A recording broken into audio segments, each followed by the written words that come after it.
अब उस भगौड़े ने किसी और को भेजा है मरने के लिए, स्वयं नहीं आया। उन्होंने अपने शस्त्रों के साथ भेजा है मुझे।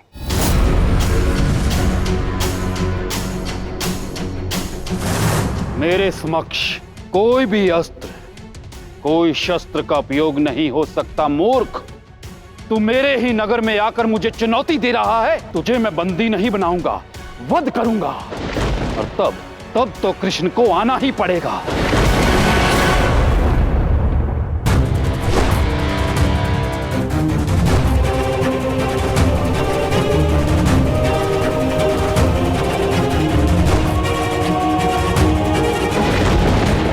सत्य का कृष्ण को सामने आना ही होगा। ये क्या?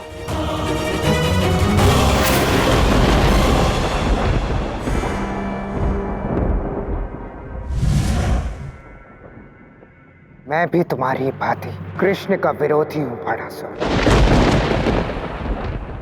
हमारा लक्ष्य एक है, कृष्ण का अंत। और जिनके लक्ष्य एक होते हैं वो एक दूसरे से नहीं लड़ते, बल्कि एक दूसरे के साथ मिलकर लड़ते हैं।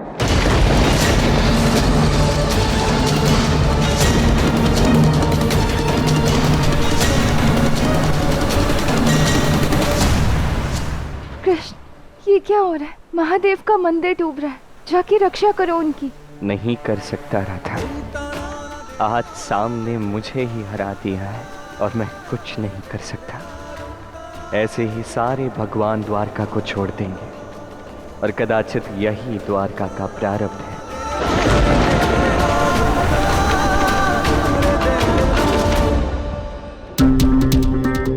कृष्ण के पुत्र होकर उसी की भांति छल करते हो। पहले मुझे ललकारते हो और फिर संधि की बात करते हो। संधि नहीं, समर्पण कर रहा हूं। तुम्हें और शक्तिशाली बना रहा हूं। कृष्ण के पुत्र होकर उसी से विश्वासघात। विश्वासघात तो उन्होंने किया था मेरे साथ, मेरी माता के साथ, और उसी का उत्तर दे रहा हूं। इससे तुम्हें क्या मिलेगा? द्वारका। तुम कृष्ण को मारोगे और फिर उसके पश्चात मैं द्वारका पर राज करूंगा, तुम्हारे संरक्षण में। सौदा बराबर वालों के मध्य में होता है बालक। सौदा बराबरी का ही है बाणासुर। तुम मुझे द्वारका दो, बदले में मैं तुम्हें कृष्ण के सारे शस्त्र दूंगा।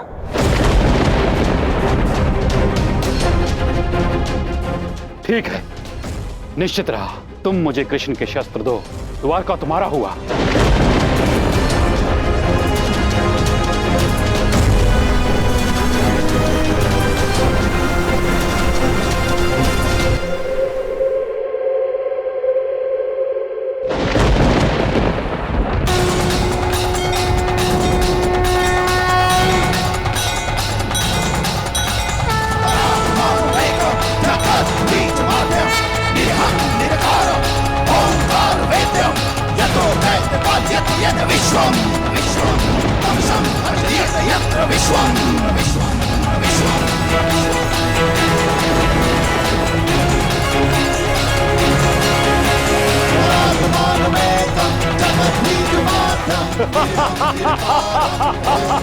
अब मेरे पास महादेव का वरदान है और कृष्ण के शस्त्रों का समाधान भी।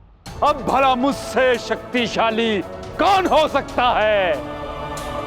तुम तो बड़े ही लाभदायक निकले साम, किंतु फिर भी तुमने मुझे चुनौती क्यों दी? प्रद्युम्न और अनिरुद्ध को सुनाने के लिए, ताकि उन्हें ये ना लगे कि हम दोनों साथ हैं। तुम तो कृष्ण से भी बड़े छलिया निकले साम। अब तुम मेरे राज के अतिथि हो,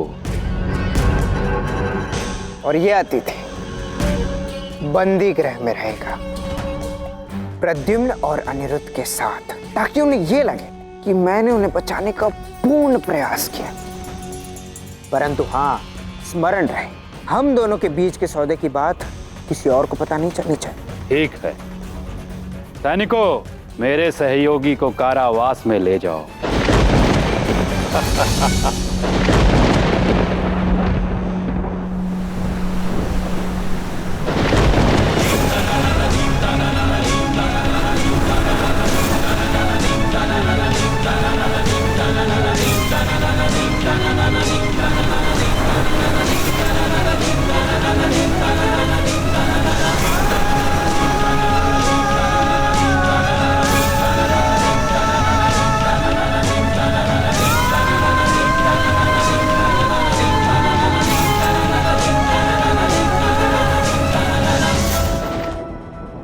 उषा, जैसा तुम सोच रही हो वैसा नहीं है। तो कैसा है? लक्ष्मणा दुखी नहीं है, मैंने उसकी रक्षा की है, उससे विवाह किया है। हम दोनों के जीवन का लक्ष्य एक है। लक्ष्मणा दुखी नहीं है, वो वहां द्वारका में राज सुख में है। मुझे संदेह है कि कैसे हो सकता है। अब मेरे पास सिद्ध करने के लिए कोई साक्ष्य भी नहीं है। तुम जब लक्ष्मणा से मिलोगी ना तो तुम स्वयं जान जाओगी। विश्वास करो। मतलब अनिरुद्ध दोषी नहीं है? नहीं, अनिरुद्ध निर्दोष है। कितना बड़ा पाप कर डाला मैंने, एक निर्दोष के साथ इतना बुरा व्यवहार किया। मुझे अपनी भूल सुधारनी होगी। पर पिताश्री को कैसे समझाऊं? जो भी संधि का प्रस्ताव ला रहे उसे बंदी बना रहे, युद्ध करना चाहते हैं। ये ठीक नहीं है। सैनिकों, इसे वापस उसी बंदीगृह में डाल दो।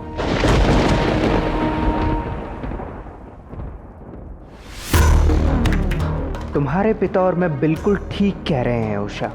सब बंदी होंगे तभी कृष्ण यहाँ आएंगे और तभी हम अपना लक्ष्य पाएंगे। उचित का आप सबने। प्रेम से जितने अवसर देने थे हमने दे दिए। हर संभव प्रयास हमने कर लिया। धर्म अब यही कहता है कि युद्ध अब अनिवार्य हो चुका है।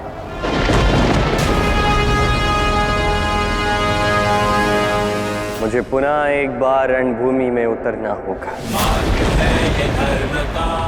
और मैं अभी इसी क्षण वहां जाऊंगा। महादेव, ये कैसा विचित्र दृश्य है। कृष्ण किससे लड़ने आ रहे हैं? बाणासुर से या आपसे? समय आ गया है गौरी, अब वो होने जा रहा है जिसे रोकने का प्रयत्न हम कब से कर रहे थे। संसार इस क्षण को कभी भूलेगा नहीं जब नारायण और महादेव एक दूसरे के विरुद्ध युद्ध करेंगे।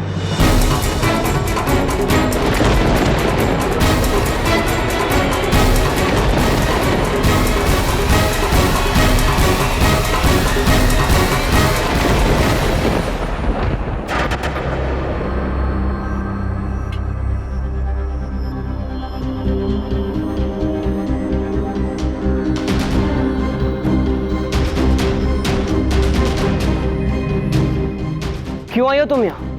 दिखने में तो हो तुम सुंदरी, परंतु मन से अपने पिता जैसी असुरी ही हो तुम। सत्य कहा, मैं मन से असुरी हूँ। पहले तुम्हारे साथ दुर्व्यवहार किया, फिर शाम पे अविश्वास किया, बल्कि वो तो लक्ष्मणा की सहायता करने गए थे। अब ज्ञात हो रहा है मुझे कि मैंने कितनी बड़ी भूल की है। मैं सच में असुरी हूँ।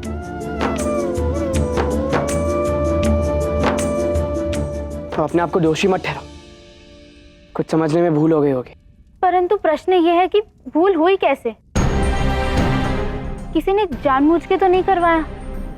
तो ऐसा कोई क्यों करेगा, और करेगा तो करेगा कौन? इस विषय में मंथन करना होगा।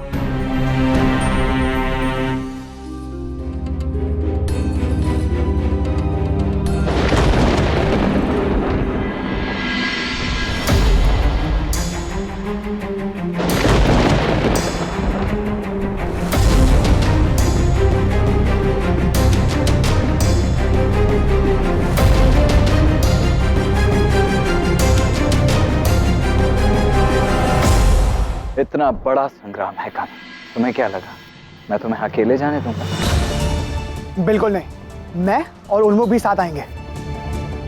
द्वारका का हर युद्ध अब हमारा युद्ध है और प्रद्युम्न हमारे भी तो भाई हैं। ये युद्ध भिन्न है, समझने का प्रयास कीजिए था। फिर अकेले जाना ही श्रेष्ठ होगा।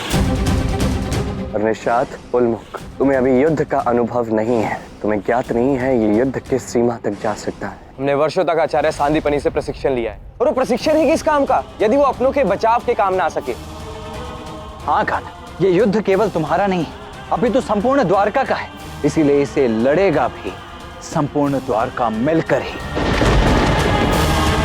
शांत, उल्मुख, तुम दोनों अपने अस्त्र शस्त्र एकत्रित करके द्वारका के मुख्य द्वार पर मुझे मिलो। जी पिताश्री।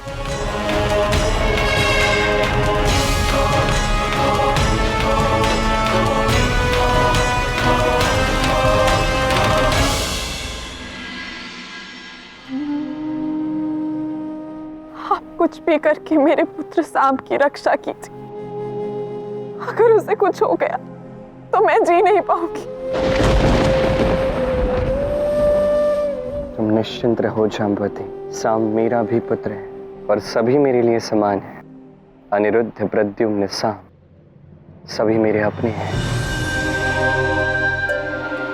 मैं तुम्हें वचन देता हूं, चाहे जो कुछ भी हो जाए, मैं साम की रक्षा करने का पूर्ण प्रयास करूंगा।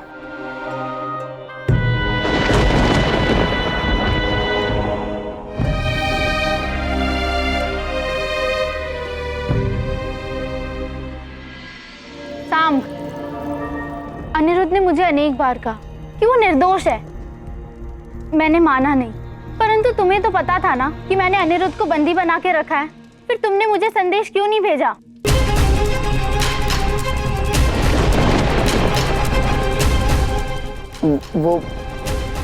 वो मुझे लगा कि तुम्हें पता चल गया होगा।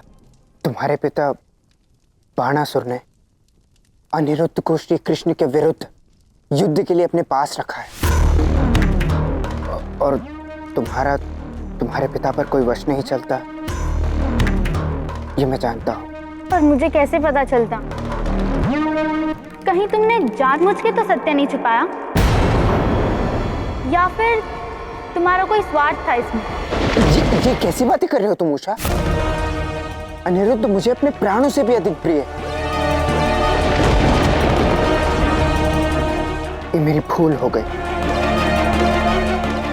कि मैंने सोचा कि तुम्हें ज्ञात हो गया होगा, परंतु विश्वास करो, मेरा उद्देश्य सच्चा था।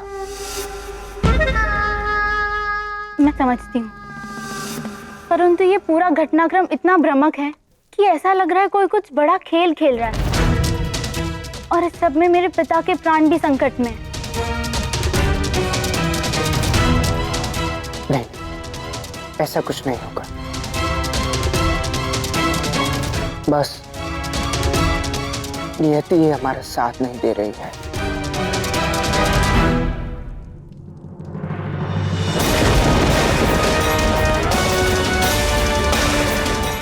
ये बाणासुर की पुत्री तो अत्यंत ही बुद्धिमान निकली, जिसे किसी ने देखा नहीं, इसे उसकी भनक लग गई। बाणासुर इतना बुद्धिहीन और उसकी पुत्री इतनी बुद्धिमान, खेल तो है ये सब। बाणासुर मरे, इससे मुझे कोई अंतर नहीं पड़ता, परंतु कृष्ण को मार के मरे तो ठीक है।